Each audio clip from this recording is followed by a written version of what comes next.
मैं तो आपसे अच्छी तरह वाकिफ़ हूँ, आपके इल्मी सफ़र से, तहकीकी सफ़र से, लेकिन मैं चाहता हूँ कि अगर नाज़रीन को बताना हो 2-3 लाइन्स में कि आपका क्या तारुफ़ है मुख्तसर सा, वो कैसे आप करेंगे? बेसिकली हम बिलोंग करते हैं ज़िला बिहाड़ी से, साउथ से। अच्छा। तो लेकिन वाले साहब लाहौर में शिफ्ट हो गए, तो वो पाकिस्तान ब्यूरो ऑफ स्टैटिस्टिक्स में थे।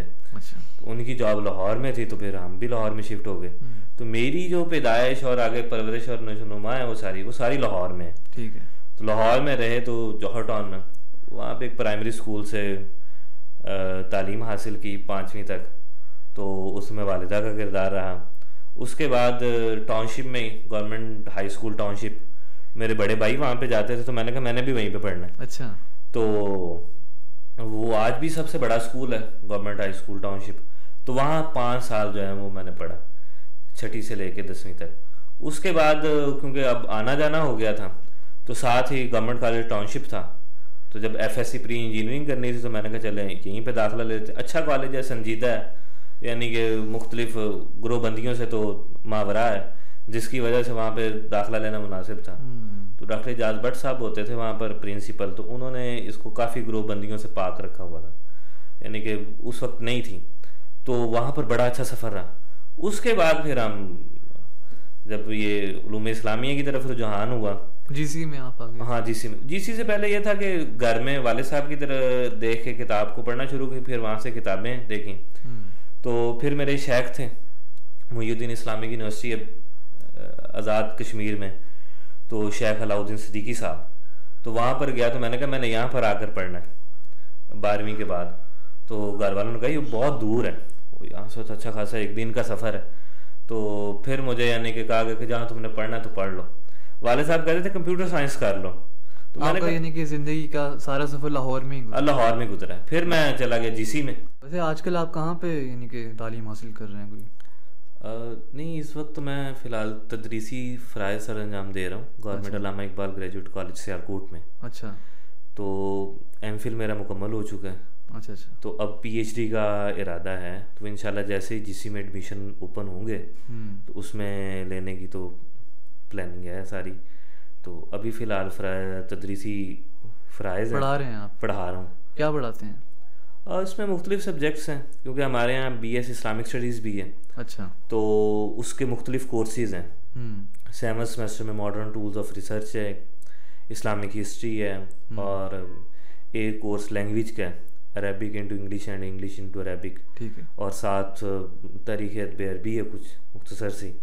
तो आजकल तो इन्हीं की तदरीस के जो फ़राइज़ हैं ना वो अंजाम दे रहा है। अच्छा, आपने जीसी से पीएचडी करनी है और जीसी में ही आपने एमफिल की है उलूम इस्लामिया में? जी। तो कैसा एक्सपीरियंस था जीसी में उलूम इस्लामिया का, और ये क्या सब्जेक्ट है, इसके बारे में ज़रा बताएं आप। बेसिकली उलूम इस्लामिया इसके 3 स्टेप्स आ जाते हैं। एफएससी के बाद, एफए के बाद सबसे पहले तो 4 साल, जिस तरह हमारी हुकूमत ने पहले बीए एमए होता था तो उसको ख़त्म करके बीएस कर दिया। तो आर्ट्स के लिए बीए ऑनर्स और साइंसेस के लिए बैचलर ऑफ साइंस बीएस कर दिए। तो BA honour Arabic and Islamic studies, पहले एमए होता था इस्लामिक स्टडीज़ के अंदर, तो उसको अब इन्होंने बीए ऑनर कर दिया। अच्छा। तो बिल्कुल सेम सिलेबस है, जिस तरह बीए के अंदर हम इंग्लिश भी पढ़ते हैं, मैथ भी पढ़ते थे, पाक स्टडी भी पढ़ते थे, पॉलिटिकल साइंस भी पढ़ते थे। तो जीसी में भी बिल्कुल वैसे ही है कि पॉलिटिकल साइंस के सब्जेक्ट्स भी हैं, इंग्लिश के भी हैं। पहले जो 4 सेमेस्टर हैं यानी 2 साल, तो वो आपको उसमें करने पड़ते हैं, यानी कि मैथ भी पढ़ना पड़ता है, कंप्यूटर साइंस भी पढ़ना पड़ता है, और पॉलिटिकल साइंस, पाक स्टडी, तो ये सारे बीए की तरह। फिर जब एमए में 5th सेमेस्टर से हम मेजर स्टार्ट हो जाता है हमारा। अच्छा। उसमें फिर उसूल तफसीर, उलूमुल कुरान, हदीस, उसूल हदीस, फ़िक़्ह, उसूल फ़िक़्ह, और इस्लामिक हिस्ट्री, सीरत, और फिर कंपैरेटिव रिलीजन, और फिर हमारा एंड पे इन सब्जेक्ट्स के साथ साथ हम एक मकाला भी लिखते हैं, बीए ऑनर्स का थीसिस भी लिखते हैं, जो कम अज़ कम हमें 125 सफ़ात से अबव लिखना होता है। तो इस हवाले से तो फिर एमफिल का एक आ जाता है मोड, उसमें 1 साल हमने पढ़ना होता है, जिसके ओरिएंटलिज्म उसमें आ जाता है, उलूमुल कुरान आ जाता है, सीरत आ जाती है, और फिर 1 साल हमारा वो फ्री होता है। ठीक है। यानी उसमें हमने टॉपिक लेके उसके ऊपर रिसर्च करनी होती है, और वो 1 साल बाद हमने अपने सुपरवाइज़र की निगरानी में जो है वो सबमिट करवाना होता है। तो बाकी पीएचडी में फिर 1 साल फिर कोर्स वर्क है और 2 साल थीसिस के हैं। अच्छा, आपने जितने अभी कोर्सेज के नाम लिए हैं काफ़ी इनमें ना आउटलुक जो इनकी है वो काफ़ी मॉडर्नाइज्ड है, यानी कि हाँ। और मुझे काफ़ी इंटरेस्टिंग जो पहलू लगा आपके, जब मैं पढ़ रहा था आपका तारुफ कि आपने कहाँ कहाँ से तालीम हासिल की, तो उसमें एक पहलू ये था कि आपने मदरसे से तालीम हासिल नहीं की और आपकी जो स्कूलिंग है वो सेकुलर एजुकेशन की है। आपने एफएससी की, प्री इंजीनियरिंग आपने की, और मेरे ख्याल में कंप्यूटर का भी आपने फिर उसके बाद डिग्री। मैट्रिक मेरी कंप्यूटर के साथ थी। अच्छा। यानी उसमें बायो की ऑप्शन होती है ना, तो वो अब तो खैर आर्ट्स के साथ भी कंप्यूटर रख सकते हैं। अच्छा, आपने यानी कि सेकुलर एजुकेशन हासिल की, लेकिन उसके बाद आपको शौक वैसे हो गया मज़हब की तालीम हासिल करने का? हाँ, मेरे घर का माहौल इस तरह था, उस किताबें पढ़ने की तरफ रुझान हो गया। अपने वालिद साहब से देखी, उनके हाथ में किताबें आते जाते, तो उसको चोरी छुपे भी पढ़ा। उसके बाद उस किताब के अंदर जो किताबें लिखी थी उनको तलाश किया। वो हर महीने एक आधा चक्कर लगता, तो एक आधा खरीद लेते पॉकेट मनी से। तो मेरी अब अच्छी खासी जो लाइब्रेरी है वो तैयार है। ये है वैसे घर के माहौल का काफ़ी असर होता है, ख़ासतौर पर वालिद साहब का बच्चे पर। हाँ, वालिद साहब का असर भी होता है। मेरी वालदा को भी बहुत शौक था। अच्छा। उनका बहुत किरदार है इसमें। उनको बहुत शौक था पढ़ने पढ़ाने का, लेकिन वो खुद तो इतना उस माहौल में, जब वो छोटी थी तो तालीम हासिल नहीं कर सकती थी। तो उन्होंने रिवायती जो हम पढ़ते थे उस वक्त की 5 जमातें पढ़ी थी, जो अब एमए से भी अबव हैं। तो लेकिन उनको पढ़ाने का बहुत शौक था, और हमारे चारों बहन भाइयों की उन्होंने तरबियत के अंदर और पढ़ाने के अंदर, और बल्कि पहली दूसरी जमातों के अंदर जो कायदा होता है वो मेरी वालिदा ने मुझे पढ़ाया। अच्छा। उनको बहुत शौक था मुझे पढ़ाने का। तो आपके बाकी बहन भाइयों को भी शौक है मजहबी तालीम का, या सिर्फ आप ही उन्हीं में से हैं? नहीं, इसमें जो इस फील्ड में है वो मैं ही आया हूँ। अच्छा। बाकी मेरे जो भाई हैं, वो जो बड़े भाई हैं वो एमफिल मैथमेटिक्स हैं। अच्छा अच्छा। जो सिस्टर थी वो इकोनॉमिक्स में थी। जो उससे छोटे भाई हैं वो भी मैथ में बीएस मैथमेटिक्स उन्होंने किया हुआ। तो सिर्फ मैं ही इसमें, यानी सोशल साइंसेज में, उन चारों में से मैं ही सोशल साइंसेज की तरफ आया। अच्छा, आपने एक तो आपका बैकग्राउंड मजहबी नहीं है और आपने मज़हब की तालीम हासिल की, लेकिन आपने मज़हब की तालीम जो अमूमन हासिल की जाती है वो मदरसे में लोग जाते हैं पढ़ने के लिए, लेकिन आप जीसी में गए, ठीक है, एक इदारा जहाँ पे नॉर्मल जो सेकुलर एजुकेशन होती है वो हासिल की जाती है। तो क्या फ़र्क आपने रियलाइज़ किया एक ऐसे इदारे में जो कि सेकुलर एजुकेशन की तरफ जिसका ज़ोर है, वहाँ पर मज़हबी तालीम हासिल करना और मदरसे में मज़हबी तालीम हासिल करना, इसमें क्या फ़र्क आपने देखा? देखें, मदरसे का अपने यहाँ एक वक़ार और उसकी मकाम तो है। यानी अगर हम एक ओवरऑल देखें तो हम जौहर टाउन में ही देख लें तो ऐसे ऐसे मदारिस हैं कि वहाँ पर लोगों के पास खाने को कोई चीज़ नहीं है, तो लोग मदरसे में छोड़ जाते हैं कि ये पढ़ें भी और साथ इनको खाना पानी और कपड़े शपड़े भी मिल जाएंगे। तो इस एंगल से देखें तो हमारे यहाँ जो मदारिस का निज़ाम है वो मजबूत है। वो एक तरफ से कफ़ालत भी कर रहे हैं, ठीक है, ज़हनसाज़ी भी कर रहे हैं। यूनिवर्सिटी में पढ़ने का ये होता है कि आपका फाइनेंस का थोड़ा उसमें असर ज़रूर होता है। अगर तो आप बैकग्राउंड आपका थोड़ा सा सपोर्टिव है, आप कर सकते हैं उस चीज़ को, फिर तो आप उस यूनिवर्सिटी की एजुकेशन को जो है वो लेके चल सकते हैं। तो बहरहाल उनके यहाँ मुख्तलिफ स्कॉलरशिप्स भी होते हैं, तो उन मानों में वो सेकुलर की जो एजुकेशन है वो रहती नहीं है, बल्कि वहाँ पर भी इंसान की जो है वो नशोनुमा होती है, और वो अगर तालिब इल्म जी लगा कर पढ़े तो वो तालीम हासिल कर सकता है। लेकिन बाज़ जो दरसियात की किताबें होती हैं तो वो उसकी अपनी मेहनत का तकाजा करती हैं कि वो उस पर मेहनत करें, क्योंकि वो फिर जिस तरह उसूल शाशी है और ये कुतबी वगैरह मंतिक की जो किताबें हैं वो उस तरह वहाँ पर नहीं पढ़ाई जाती। तो इसमें अगर कोई जानना चाहता है तो वो उसको अपनी मेहनत उस पर करनी पड़ती है। लेकिन उनका भी निसाब कोई इतना बिल्कुल ही डाउन नहीं है कि जिसे हम कहें कि वो उलूम इस्लामिया में अरबिक भी साथ पढ़ाते हैं और तारीख, सीरत, हदीस और इनके मतून और उसूल दोनों साथ साथ जो हैं वो चलते हैं और बड़े अच्छे अंदाज से पढ़ाया जाता है। अच्छा, जब हम मज़हबी तालीम की बात करते हैं ना तो एक तसव्वुर जहन में आता है कि ये एक ऐसी तालीम है जो कि सिर्फ मदरसे में हासिल की जा सकती है, उसूल फ़िक़्ह है, यानी कि मैं तो मेरी वो तालीम नहीं मज़हब की जो कि आम तो मदरसे से हासिल की जाती है, लेकिन मुझे भी कुछ पता है इसके बारे में कि उसूल फ़िक़्ह पढ़ाई जाती है, दरस निज़ामी पढ़ाया जाता है। लेकिन दूसरी तरफ कि जिन इदारों से मैं पढ़ा हूँ वहाँ पर भी मजहबी तालीम दी जाती है और आपने वहीं उन्हीं इदारों से तालीम हासिल की है, तो क्या यानी कि स्कोप होता है ऐसे इदारों से मजहबी तालीम हासिल करने का? इंसान आगे जाकर क्या यानी कि प्रोफेशनल फील्ड में क्या अचीव कर सकता है मजहबी तालीम हासिल करके इन प्राइवेट इदारों से, इंस्टीट्यूशन से? और जो दरस निज़ामी करते हैं मदरसे से, वो तो इमाम होते हैं, बनते हैं मस्जिद के आइमा खुतबा, उस मदरसे के अंदर अपनी मुदर्रिसाना रंग जो है उनका वो रहता है। तो मजहबी तालीम तो दोनों जगहों से मिल रही है, लेकिन जो आगे जाकर काम करते हैं वो काफ़ी मुख्तलिफ होता है। वो कैसे मुख्तलिफ होता है और क्यों होता है ऐसा, ये इसके बारे में ज़रा बताएंगे? देखिए, ये चाहे वो खा कोई तालिब इल्म जो है वो मदरसे में पढ़े, खा वो यूनिवर्सिटी में पढ़ा है, ये मैं समझता हूँ कि उनकी अपनी जो महारत है और अपनी जो ज़हनी सलाहियत है। अब मेरे इल्म में बहुत सारे ऐसे लोग हैं जो पढ़े तो मदरसे से हैं, लेकिन उन्होंने साथ साथ जो ये मैट्रिक और फिर एफएससी और फिर बीए ऑनर्स और ये भी साथ साथ तालीम हासिल की और वो सीएसएस तक गए। अच्छा, पाकिस्तान पब्लिक सर्विस कमीशन और सीएसएस इन एग्जाम तक भी गए।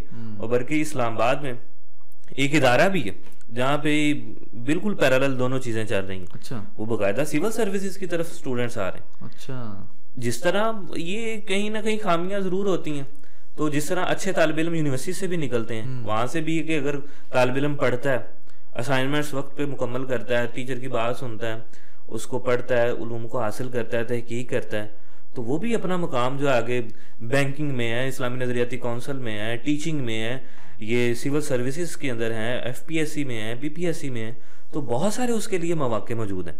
लेकिन इसमें यह कि अगर आपकी अपना इंटरेस्ट जो है ना, अब बाज़ दफ़ा अगर बाय डिफ़ॉल्ट कोई बाज़ दफ़ा ये सब्जेक्ट ऐसे हैं कि यूनिवर्सिटी में एक हमें सामना करना पड़ता है जी कि हमें कहीं और दाखिला नहीं मिला तो हमने इनमें ले लिया, उर्दू में, अंग्रेज़ी में, पंजाबी में, इस्लामियात में, तो उन तालिब इल्म का फिर बनता भी कुछ नहीं है वो उस सेंस के अंदर, क्योंकि जिन्होंने अपने शौक से पढ़ा होता है ना, वो चाहे खा मदरसे में तालीम हासिल की हो, खा वो यूनिवर्सिटी में करें, अलबत्ता एक्सपोजर का ज़रूर फ़र्क पड़ता है कि वहाँ पर जिस तरह लेक्चर्स वगैरह और मिलना जुलना, दूसरे डिपार्टमेंट्स के साथ लिंक्स और ये चीज़ें, इसका उनके यहाँ जो है वो फ़र्क जो है वो ज़रूर पड़ता है। अच्छा, आप ये रुझान चेंज होता हुआ देख रहे हैं कि जो वालिदैन हैं वो अगर बच्चों को चाहते हैं मजहबी तालीम हासिल करें, तो वो बजाय इसके कि मदरसे में भेजें, वो ये दूसरे जो प्राइवेट इंस्टीट्यूशन है वहाँ पर भी भेजा जा सकता है बच्चों को? नहीं, अब जो अगर चाहे वालिदैन जो हैं वो उमूमन चाहते यही है कि हमारा बच्चा ना मजहबी तालीम से मुराद इसमें इतना ही लिया जा सकता है कि जो पहले भी हमारे यहाँ उलमा उसे डिफाइन भी करते हैं कि जो चीज़ें फ़राइज़ में आपके आ जाती हैं। अच्छा, एक बच्चा बड़ा हुआ तो उसके नमाज के औकात और उसके मसाइल, फिर वुज़ू और गुस्ल, और फिर अगर वो बुलूगत की उम्र को पहुँचा है तो निकाह वगैरह, तो उसको उसके मसाइल का इल्म सीखना जो वो फ़र्ज़ करार देते हैं। वो भी ये मुतालबा नहीं करते कि तमाम जो बच्चे हैं वो ये लाजमी उसूल फ़िक़्ह और इसकी तरफ आए। अच्छा, वो भी यही रुझान रखते हैं कि जिसका शौक है, इंटरेस्ट है, वो आगे पढ़ना चाहता है, वो उसको कंटिन्यू करे। और ये जो बुनियादी हमारी चीज़ें हैं, तौहीद, रिसालत, किताब, फरिश्ते, इनका हमें कम से कम दलाइल के साथ जो है ना वो पता होना चाहिए। क्योंकि फ़िक़्ह में तो हम कह सकते हैं कि इमाम अबू हनीफा अलैहिर्रहमा की राय है, इमाम शाफ़ी अलैहिर्रहमा की राय है, लेकिन ये मुत्तफ़िक़ का तौर पर सब ने कहा कि अकायद के अंदर तो तकलीद नहीं होती। तो ये तो अल्लाह की मारिफत, उसकी किताबों, अशर नशर, इसको तो जानना बहुत ज़रूरी है। तो उलमा ज़्यादातर तनकीद भी बाज़ दफ़ा इसी वजह से करते हैं कि ये चीज़ें दुरुस्त नहीं हैं। लेकिन अगर ये बच्चा जो है मसलन फर्स्ट ईयर की किताब है, उसका पहला चैप्टर ईमानियात पर, इसी तरह बीएस जो भी आप कर रहे हैं, इंग्लिश में कर रहे हैं, उर्दू में कर रहे हैं, फिज़िक्स में कर रहे हैं, तो जो कंपलसरी अब बिल्कुल सिलेबस चेंज हो गया, तो उसमें ईमानियात और इबादात, अकायद, फ़िक़्ह और तसव्वुफ़, उनका बिल्कुल ही एक डिफरेंट पैटर्न है। अगर उसको वो अच्छे तरीके से कर लेता तो वो जो उसकी बुनियादी जिम्मेदारी है ना, उससे काफ़ी हद तक वो जो है ना वो बेनियाज हो जाता है और उसको वो चीज़ों को अंडरस्टैंड करता है, समझता है। तो ये है कि वालिदैन जिस तरह बाद नेगेटिव वाक़यात भी रूनमा होते हैं हमारे यहाँ, तो उसकी वजह से भी लोग अब कहते हैं कि जो मिक्सचर है, जिस दारे अरकम वगैरह हैं, ये इस तरह के और बहुत सारे कोचिंग सेंटर हैं, स्कूल्स हैं जिसके अंदर दोनों पैरल, तो वो ज़्यादा प्रेफर उस तरफ जो है वो बच्चों को करना उन्होंने शुरू कर दी है। तो अदरवाइज हमारे देखें इकरा, मदीनतुल अत्फाल और इस तरह के नौयत के जो इदारे हैं वो हमारे यहाँ काफ़ी ज़्यादा हैं और लोग उसकी तरफ रुझान रखते हैं। अच्छा, आपने बताया था कि आपके वालिदैन ने काफ़ी अहम किरदार अदा किया कि आपके इस तरफ शौक़ को, इस तरफ के रुझान को, तो आपने यानी कि उस असातिज़ा को कैसा यानी कि पाया अपने इदारे में, अपने जहाँ से आपने तालीम हासिल की? क्योंकि असातिज़ा का बहुत अहम किरदार होता है एक स्टूडेंट के शौक़ को परवान चढ़ाने का। असातिज़ा में बहुत, मैं कहता हूँ कि जो कुछ हम हैं, मैं हूँ इस वक्त, वो वालिदैन के बाद मेरे असातिज़ा की मेहरबानी है। इवन हमें जो मैट्रिक में सर हमारे थे, सर खुर्शीद अनवर साहब, अल्लाह ताला उनको ज़िंदगी अता करे, तो वो अभी भी पढ़ा रहे हैं वहाँ पे, तो हम उनसे मिलने जाते हैं। तो उनको पढ़ाने का बहुत शौक़ था। अच्छा। उनसे वो चीज़ें गैर शऊरी तौर पर आपकी शख्सियत का हिस्सा बनती जाती। तो उनको पढ़ाने का बहुत शौक़ था, उन्होंने बहुत कुछ सिखाया। इवन वो ब्रेक टाइम में भी बाज़ दफ़ा कहते थे मेरे पास अगर किसी ने पढ़ना है तो पढ़ लो, अगर कोई यतीम है तो वो मुझसे पढ़ ले, अगर कोई फ़ीस नहीं दे सकता तो वो मुझे बता दे कि मैं फ़ीस पे नहीं कर सकता, लेकिन वो कुछ करके दिखाए। वो उसको भी फ्री तालीम देते थे। अच्छा। हालांकि इस ज़माने के अंदर वो बाज़ दफ़ा तो उन्होंने जो कमरा लिया हुआ था अकेडमी के लिए, उसका किराया अपनी जेब से देते थे। अच्छा। तो असातिज़ा बड़े अच्छे मिले। फिर एफएससी के अंदर गवर्नमेंट कॉलेज टाउनशिप के असातिज़ा बहुत अच्छे थे। उसमें हमारे केमिस्ट्री के, अल्लाह ताला उनको जन्नत में जगह अता फरमाए, सैयद बाबर अली बाबर थे। अच्छा। वो पढ़ाते तो केमिस्ट्री थे, लेकिन वो कैप्टन भी रिटायर थे, तो उन्होंने तरबियत में बहुत कुछ सिखाया चीज़ें। खुसूसन ये जो इम्प्रेस, मुतासर होना होता है ना, कि फ़लाँ के पास गाड़ी की चाबी है, तो आईफोन है, तो फ़लाँ है, तो मैं ये इसको मुतासर बंदा बहुत जल्द हो जाता है कि मेरे पास ये चीज़ें क्यों नहीं। तो उन्होंने जिस तरह कहते हैं ना, हकीकतन एक पीर का किरदार अदा किया।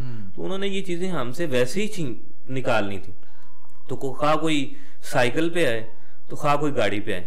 तो अब तो मेरे उस्ताद जिनसे मैं सबसे ज़्यादा मुतासर हुआ, डॉक्टर खुर्शीद हसन रिजवी साहब। अच्छा। तो वो तो कहते होते हैं कि ये जो गाड़ी और ये चीज़ें, गाड़ी तो एक जगह से दूसरी जगह आने जाने का एक आला है। वो चाहे आप लैंड क्रूजर हो, चाहे वो आम सी गाड़ी हो, उससे फ़र्क नहीं पड़ता। ये इससे सफ़र करना है हमने एक जगह से दूसरी जगह। तो इन असातिज़ा का जो गैर शऊरी तौर पर आपके जहन में ये चीज़ें डाल दी जाती हैं ना, तो वो आपकी ज़िंदगी का हिस्सा बन जाती हैं। फिर आप कभी ये नहीं, एहसास कमतरी का कभी आप शिकार नहीं होते।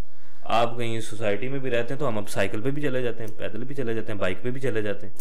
तो इंसान एहसास कमतरी का शिकार नहीं होता।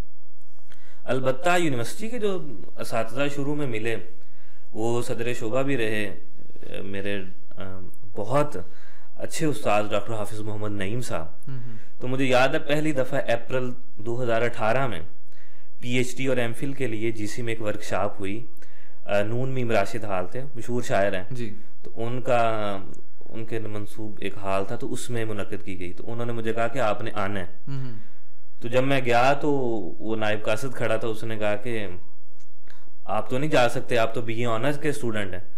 तो सर उस वक्त खुतबा सदारत दे रहे थे, डॉक्टर हाफिज़ मोहम्मद नईम साहब। तो सर ने खुतबा सदारत रोकते हुए कहा कि ये असद है, इसे आने दो, मैं नहीं बुलाया इसको। अच्छा। ये उनकी पहली थपकी थी मेरी कमर पर जो उन्होंने मुझे दी। और इंसान का फिर जब उस्ताद आपको इतना इंडोर्स करे, बिल्कुल, तो फिर तो आप ऑटोमेटिकली उसकी तरफ जाते हैं। कि अभी हम सेकंड सेमेस्टर है, लेकिन उन्होंने मुझे उन तलबा के साथ बिठाया। और फिर मुझे उन असातिज़ा के जुमले और उन्होंने जो कुछ वहाँ पर अरबी लुगत पर, सीरत पर, हदीस पर, तकाबुल दयान पर, तराजमे कुरान पर बहुत सारी डिस्कशंस हुई। वो दिमाग के कहीं नया खानों में अभी भी कुछ ना कुछ जो है ना वो महफूज है। तो वो उनकी पहली थपकी थी। फिर जैसे ही जैसे कोई वर्कशॉप होती मेरे एक उस्ताद साहब थे, तो उन्होंने कहा जी इंटरनेट पे जितनी वेबसाइट्स हैं उलूम इस्लामिया की, वो आप जमा करें। वो मेरे पास आज भी उसकी PPT पड़ी हुई है, मैं उसे देखता हूँ, याद करता हूँ। अच्छा। फिर हमारी यानी कि ऑनलाइन मुख्तलिफ गेट से, मुख्तलिफ वेबसाइट से, हमारी यूनिवर्सिटी की तरफ से वेबसाइट होती थी वर्कशॉप्स, तो उसमें भी मैंने शिरकत की। और असातिज़ा कहते थे आपने आना है, तो मैं फिर उनकी वजह से वहाँ पे जो है ना वो चला जाता था। तो उनका किरदार इसमें जो तहकीक की तरफ जो रुझान रहा उसमें बहुत ज़्यादा। तो आप कह रहे हैं जो आपका तहकीक में आपका एक शौक़ डेवलप हुआ वो आपके उस्ताद खुर्शीद साहब की वजह से हुआ? जी नहीं, वो जो पहली थपकी थी वो डॉक्टर हाफिज़ मोहम्मद नईम साहब थे। अच्छा। उन्होंने जो वर्कशॉप में मोहब्बत का इजहार किया, हमें तो वो शफकत याद रहती है। वो मेरे पास उसकी कुछ तस्वीर भी मौजूद हैं। उस फंक्शन की, कि वो बाहर से हमारे सरगोदा से प्रोफेसर आए थे, उन्होंने लेक्चर्स भी दिए, मुझे याद है सारा मंजर। तो उनकी स्टार्टिंग वहीं से हुई थी। उसके बाद जैसे जैसे फिर जो ऐसा ऐसा हमारे जिस तरह कोर्स वर्क मेजर्स आ गए, फिर हमारे डॉक्टर फ़ारूक हैदर साहब, हमारी बहुत मैम नाइला सफदर साहिबा, डॉक्टर हाफिज़ खुर्शीद अहमद कादरी साहब, जिनकी वजह से मैं इस इदारे में आया जी। तो वो हैं डॉक्टर आबिद नदीम साहब, डॉक्टर सुल्तान शाह साहब, फिर हाफिज़ सिफारिश साहब, डॉक्टर कासिम भट्ट साहब, तो मैम उज़मा सिफात साहिबा, दो हमारी असातिज़ा थी, बाकी सारे मेल टीचर्स हैं। तो उन सब ने बहुत मोहब्बत दी। जब भी उनसे सवाल लेके जाते हैं तो उन्होंने बड़ी मोहब्बत के साथ डील किया और अलग बहुत वक्त दिया। इवन हमारी 12 बजे क्लासेस ख़त्म हो जाती थी, 12 बजे, बाद दफ़ा 1 बजे, तो मैं 4 बजे तक उनके पास बैठा रहता था। तो वो कुछ ना कुछ कोई किताब पढ़ रहे होते, कोई सवाल कर लिया, तो इस तरह की नोयत उन्होंने जो बाद दफ़ा, एक तो क्लास के अंदर आपकी नशोनुमा होती है तरबीयत, एक जो क्लास के अलावा उन्होंने मोहब्बतें दी और वक्त दिया उनका, तो वो मैं तो उन्हीं की बदौलत आज यहाँ तक पहुँचे हैं कि बहुत सारी चीज़ें आज कवर की हुई हैं। बिल्कुल, असातिज़ा का बहुत अहम किरदार होता है अपने तालिब इल्म का जो जर्नी होती है उसकी तहकीक में, उसके सफ़र में। तो आपने भी इदारे की बात की, उस तरफ भी आएंगे, लेकिन मैं ये जानना चाहता हूँ अभी कि आपने जब तहकीक का आगाज़ किया तो उस वक्त आपको किन मौज़ूआत में दिलचस्पी थी? अब बेसिकली मुझे शुरू से जो है ना वो तारीख़ के अंदर जो है ना वो दिलचस्पी रही। अच्छा। और तारीख़, क्योंकि अब ये मॉडर्न के अंदर भी आप देखें, कौन सी तारीख़ में? हिस्ट्री ऑफ इस्लाम में। अच्छा। उसमें भी फिर सीरतुन नबी, ठीक है, क्योंकि सीरतुन नबी भी तारीख़ का पोर्शन आ जाता है, और ये इतनी वास्ट है कि आप इसको पढ़ते चले जाएं तो तसव्वुर भी नहीं कर सकते। बल्कि जिस पर मैंने मकाला लिखा भी ऑनर्स में, इमाम ज़हबी अलैहिर्रहमा, तो उसकी जो पहली तहकीक शाया हुई तारीख़ुल इस्लाम उन्होंने लिखी, तो वो करीबन 50 जिल्दों की थी। उसके अलावा हमारे पास ये भी तारीख़ मदीना दिमश्क पढ़ी है और अल-मुंतज़म है, तो ये बहुत बड़ी बड़ी किताबें हैं, तो ये बहुत सरमाया। तो उसमें फिर सीरत का पोर्शन रहा, तो फिर ज़्यादा जो शौक़ रहा पढ़ने की तरफ रुझान रहा कि वो कोशिश ये की कि किताबें वही जमा की जाएं जो तारीख़ के मुतल्लिक, सीरत के मुतल्लिक, खुसूसन सीरतुन नबी सल्लल्लाहु अलैहि वसल्लम के मुतल्लिक वो चीज़ें रहीं, और उसमें अच्छा खासा ज़ख़ीरा अल्हम्दुलिल्लाह जमा भी किया। तो फिर साथ साथ तहकीक की कुतुब और तारीख़ की भी साथ साथ जो हैं वो चलती रही। सब्जेक्ट तो हम काफ़ी सारे पढ़ते हैं, कुरान, उसूल तफसीर, उसमें उलूमुल कुरान, हदीस, उलूमुल हदीस, उसूल हदीस, फ़िक़्ह, उसूल फ़िक़्ह, तसव्वुफ़, Islam and science, Islamic economics, तकाबुल अदयान, तो रिसर्च, काफ़ी कुछ पढ़ते हैं। लेकिन उसमें इंटरेस्ट ये होता है कि अगर तालिब इल्म अपनी खुशी से वो चुन ले तो उसके लिए ज़्यादा आसानी रहती है। अच्छा, आपसे अभी मैं बात कर रहा हूँ ना, तो एक चीज़ मैं सोच रहा था अभी कि यानी कि कितनी अच्छी बात है कि आपने, यानी कि आपकी तालीम मजहबी नहीं थी शुरू से, आप एक नॉर्मल, जैसे बार बार मैं कह रहा हूँ कि नॉर्मल एजुकेशन आपने ली, लेकिन आपने फिर एंड पे मजहबी तालीम हासिल करने का फ़ैसला किया अपनी तरीके से, वही जो इंस्टीट्यूशन होते हैं वहाँ पे, मदरसे में भी नहीं गए। मैं ये सोच रहा हूँ कि मेरे ख्याल में हम सबको इस तरह का यानी कि शौक़ जो है हमारे अंदर होना चाहिए कि हम जो दोनों तरह की तालीम है, मजहबी दुनियावी तालीम, उनको साथ साथ लेकर चलें। और आपने उलूम इस्लामिया एमफिल किया, तो एमफिल उलूम इस्लामिया जीसी से, तो इसके बारे में मुझे शौक़ हो रहा है जानने का कि इसके रुझानात कौन कौन से हैं? रुझानात से आप यानी कि क्या, यानी सब्जेक्ट्स इसमें कौन कौन से? हाँ जी, इसमें हम बी ऑनर में तो होता है इब्तिदाई लेवल पे चीज़ें। अच्छा। जिस तरह दरस निज़ामे में भी होता है ना कि पहले नहवे मीर पढ़ाई जाती है, उसके बाद फिर हिदायतुन नहव और बाकी, इसमें कि शुरू में उसूल तफसीर का बी ऑनर्स में हिस्सा होता है। फिर जब हम एमफिल लेवल पे जाते हैं तो उलूमुल कुरान। अच्छा, मैं चाहूँगा कि आप ये जो नाम आपने लिया ना हिदायतुन, ये बहुत मुश्किल नाम है ख़ासतौर पर मेरे जैसे लोगों के लिए। तो अब क्योंकि मैं जानना चाहता हूँ, शौक़ है मुझे जानने का, तो मैं चाहूँगा कि आप तफसीली तौर पे नहीं, लेकिन थोड़ा थोड़ा इसके बारे में बता दें। यानी इसको आप यूँ समझ लें कि ये अरेबिक ग्रामर है। अच्छा। उसकी यानी कि सेंटेंस कंस्ट्रक्शन का जो है ना, उसका वो तरीका है कि उसमें फिर वो शुरू में चीज़ें याद हो जाती हैं, लेकिन ऐसा ऐसा उसमें पुख्तगी आती जाती है। ये क्या आपने नाम बताए थे 2-3, उसका बताएंगे इस बारे में? यानी नहवे मीर बुनियादी किताब है जिसमें हम अरबी ज़ुबान में के जुमला किस तरह बनाते हैं, ठीक है, कि जुमला कंस्ट्रक्ट कैसे करते हैं ताकि हम जुमला या सेंटेंस की जो गलती है उससे बचा जा सके। तो उसके लिए हम के फ़ाइल के क्या होगा, क्या उसका इराब होगा, फेल कैसा होगा, ऑब्जेक्ट किस तरह का होगा, उस पर इराब किस नोयत का होगा। ठीक है। फिर हमने बात बयान करनी है किस नो की होगी, पहले क्या चीज़ आएगी। जिस तरह हम देखें सब्जेक्ट, वर्ब और ऑब्जेक्ट, वो इंग्लिश की एक पैटर्न है, इसी तरह अरबी का। तो इसकी ये बुनियादी कवायद हैं जो इन किताबों के ज़रिए हम सीखते हैं। तो यही जो चीज़ें हैं, फिर हम एमफिल की अगर बात करें तो उसमें फिर उलूमुल कुरान, फिर उलूमुल कुरान में भी जो उसकी उम्महातुल बहस हैं, यानी कुछ वैसे हैं वो बिल्कुल आम है, जिस तरह सूरतों की तादाद, फ़ज़ाइल सूरत। तो ये जीसी का बड़ा अच्छा एक है कि इसके अंदर यानी कि रिवायती वो उस तरह नहीं कि फ़ज़ाइल कुरान पढ़ लें, फ़ज़ाइल सूरतें पढ़ा दें, लेकिन इसमें जो टेक्निकल बहसें हैं वो नासिख व मनसूख वो आम आवाम के सामने भी उस तरह नहीं जानी जाती, वो उलमा की बहसें। तो वो बड़ी अच्छी तरह उलूमुल कुरान में, इसी तरह उलूमुल हदीस, उलूमुल फ़िक़्ह, और इसी तरह एक और सब्जेक्ट है ओरिएंटलिज़म, उसमें हम ओरिएंटलिस्ट की मुख्तलिफ इबारात, उनका पस मंज़र, उनकी चीज़ों को जानने की कोशिश करते हैं। और इसी तरह जब हम सेकंड में आते हैं तो उसमें सीरतुन नबी और मकासद शरिया वगैरह, तो इन सब्जेक्ट्स के ऊपर हमारा, उसमें भी ओरिएंटलिस्ट का एक और ओरिएंटलिज़म का एक सब्जेक्ट होता है। और उसमें आके हम फिर एक रिसर्च का बाकायदा कोर्स वर्क होता है, जिसमें हम मुकम्मल जो है ना रिसर्च के अंदर करना, जाना, लाइब्रेरी कंसर्न करना, ऑनलाइन कंसर्न करना, लिखते कैसे हैं, करते कैसे हैं, हवाला कैसे देते हैं, मकाले के अंदर इक्तिबास कैसे नकल करते हैं वगैरह वगैरह। तो ये सारी चीज़ें उसमें आ जाती। और खुशकिस्मती से वो अब मैं 2 साल से पढ़ा भी रहा हूँ। अच्छा। तो कॉलेज के अंदर, क्योंकि वहाँ पे भी BA ऑनर्स है, अब यूनिवर्सिटी में तो इतनी तादाद नहीं रही, तो वहाँ पे पढ़ा भी रहे हैं।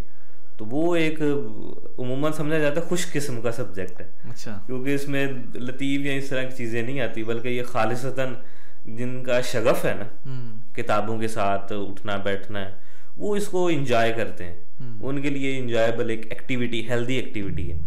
लेकिन अगर वो नहीं है उस तरह का रुझान, तो आपके लिए मुश्किल पेश आएगी।